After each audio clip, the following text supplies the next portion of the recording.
Ketika nawa itu bikin rancu, ketika usoli menjadi ironi. Ajaran bacaan niat usoli nawa itu ajaran yang mengacaukan mindset masyarakat. Ya hanya orang idiot saja yang melakukan hal seperti itu. Harus didikte melakukan apa yang menjadi rutinitasnya.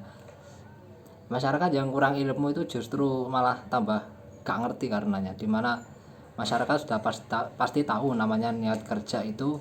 Misalnya dia berangkat kerja dan mengerjakan apa yang harus dikerjakan, itu namanya niat kerja. Jadi tidak perlu membaca, tidak perlu didikte untuk membaca.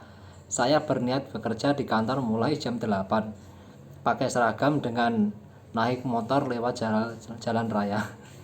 Ya itu kan orang kan dianggap gila seperti itu, mengucapkan apa yang sudah menjadi rutinitasnya. Itu masalah niat. Dan kemungkinan besar pasti ada, bahkan banyak beberapa yang tidak sholat gara-gara tidak puasa gara-gara belum hafal belum hafal lafalnya niat ini. Padahal sudah ada niat buat puasa, atau sudah wudu misalnya, sudah wudu tapi gak hafal bacaan niat, kan gak jadi salat. Ya kan ironi demikian. Coba bayangkan orang awam sudah mau menjalankan kewajiban aja itu dimudahkan oleh syariat.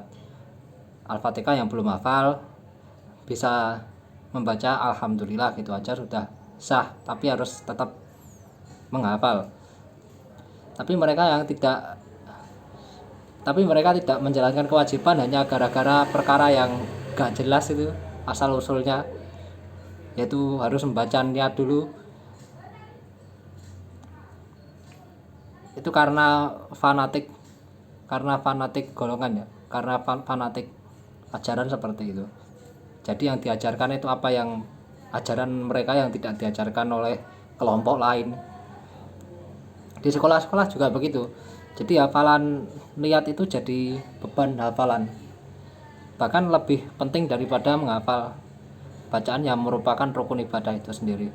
Standar kurikulum sudah gak berfaedah, terus gurunya gak ilmiah juga, parah. Dari sudut pandang fikih, talafuz bin niyah atau mengucapkan niat itu terdapat di kitab Safinatun Najah. Itu yang ngakunya madhab Syafi'i, tapi bukan pendapat Imam Syafi'i langsung. Jadi itu madhab Syafi'iyah. Jadi dari ulama kalangan Syafi'iyah.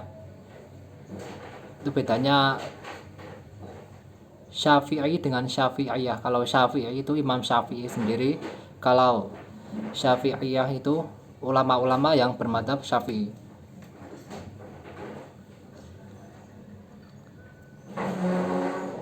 Jadi mereka tidak perlu merujuk ke kitab Al-Um. Mereka cukup membaca Safinatun Najah. Itu sudah cukup mengatakan bermadhab Syafi'i.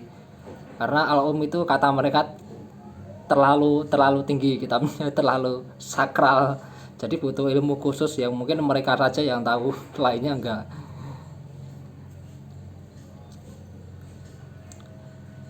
Dan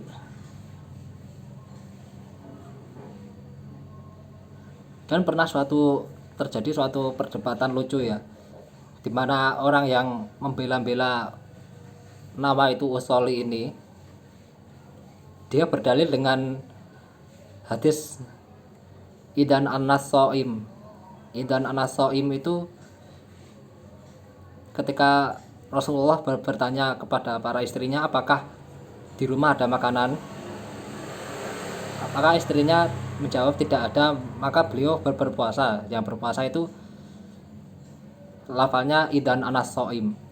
Jadi artinya kalau begitu aku puasa. Yang ini dijadikan dalil untuk membacanya tadi kan ya gak nyambung.